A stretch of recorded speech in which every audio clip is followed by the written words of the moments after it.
Maraming mga tao ang nawawala na ng pananalig at pag-asa. Dapatwa't may isang batang isinilang at muling nagbigay ng ilaw sa kaaba-abang buhay ng mga taong ito.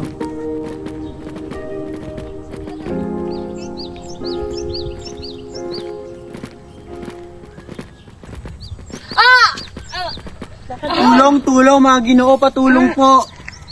Asawari kayo mga anak na ako. Tulong, tulong. Diyos ko, may mga anak. Tara doon, may kilala kami kumadrona.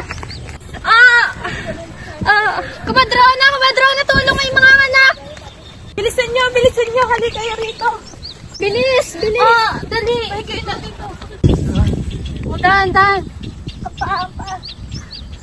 Pabilang mo tatlo, ikaw iiri. 1, 2, 3.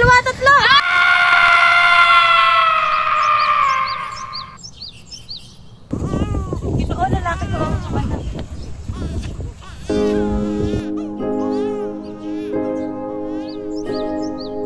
Kaya bilang pagtanaw sa kabayanihang taglay ng batang ito, sabay-sabay nating tunghayan kung paano niya binigyang ilaw ang mga kaaba-abang buhay ng mga Pilipino noon. Lumipas ang ilang taon. Si Pepe ay 7 taon na. Siya ay tinuruan ni Doña Chidora bumasa ng alpabetong Tagalog. Pepe, basahin mo. A, ba, ka, da. Dahil sa aking galing at talino, siya ay nakabasa at mabilis nito.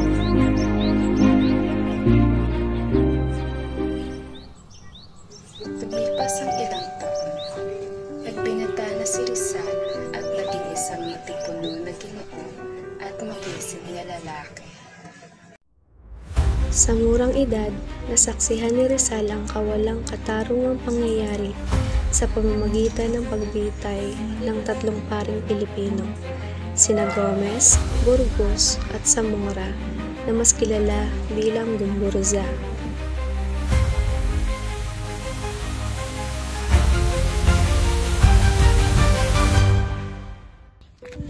Ang mahalagang pangyayaring ito ang naging inspirasyon ni Rizal.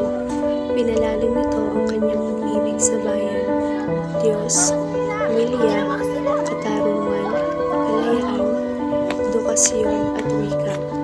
Ang mga pagpapahalagang ito ang naging saligan ng kanyang kabataan at nagsilbing gabay sa buong buhay niya. Nagsimula na sumulat ng nobela si Rizal na pinamagatang Nolong Tanggare na tungkol sa pagsakop ng mga Kastila sa mga Pilipino.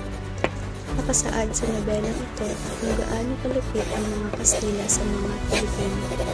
Taong 1887, sumulat muli si Rizal ng isa pang nobela na pinamagatang El Filibusterismo na karugtong ng Nolong Tanggare.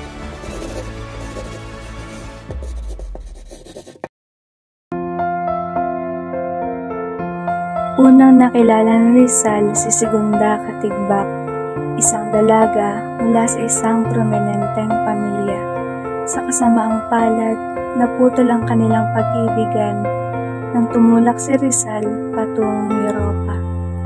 Sumunod ay nakilala niya si Leonor Rivera, ang itinuring na dakilang pag-ibig ni Rizal. Ngunit hindi rin nagtagal, naging hadlang ang distansya at pagtutol ng mga magulang ni Leonor. Kalaunan ay nakilala niya si Josephine Bracken. Mula sa pagkakaibigan, umusbong ang pag-ibig. Sa huli, sila ay ikinasal bago ang huling yugto ng buhay ni Rizal. Sa kanyang ikalawang pagbalik sa bayan noong Hunyo 27, taon 1887, bumisita si Rizal sa mga kaibigan sa gitnang Luzon. Sumakay siya ng tren mula Tutuban Station at nagtungo sa Malolos, San Fernando, Tarlac at Balen.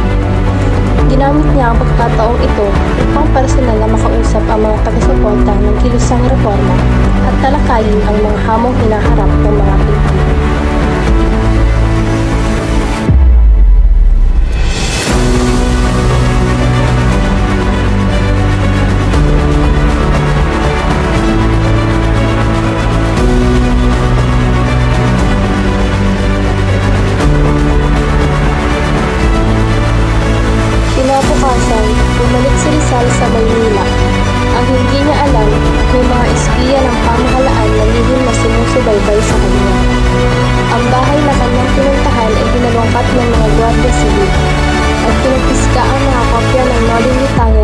el filibusterismo at iba pang itinuturing na subversibong babasahin.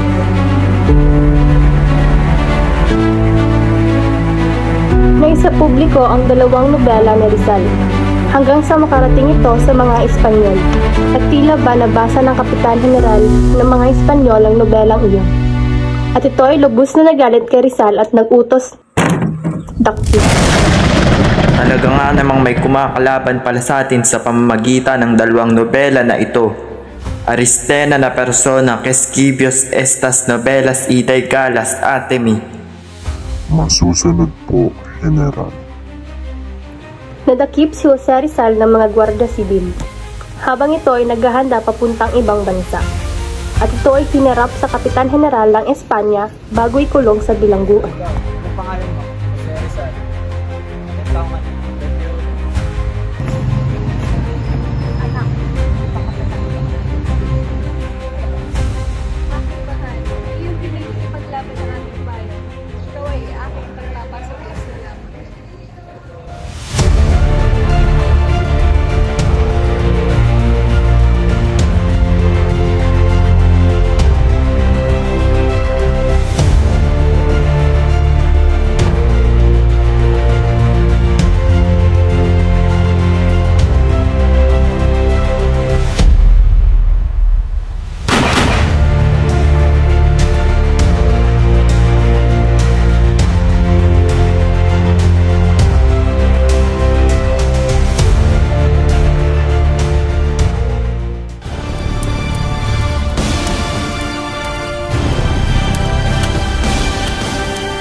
Masama bang lumaban para sa kalayaan ng mga Pilipino?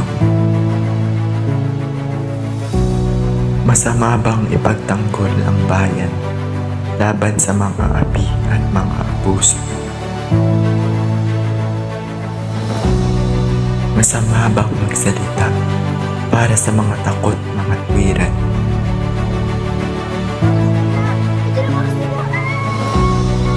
Kasalanan bang ilantad ang mga katuwaliang nangyari sa ating bansa? Krimen bang maituturing ang magpakabayani para sa bansa?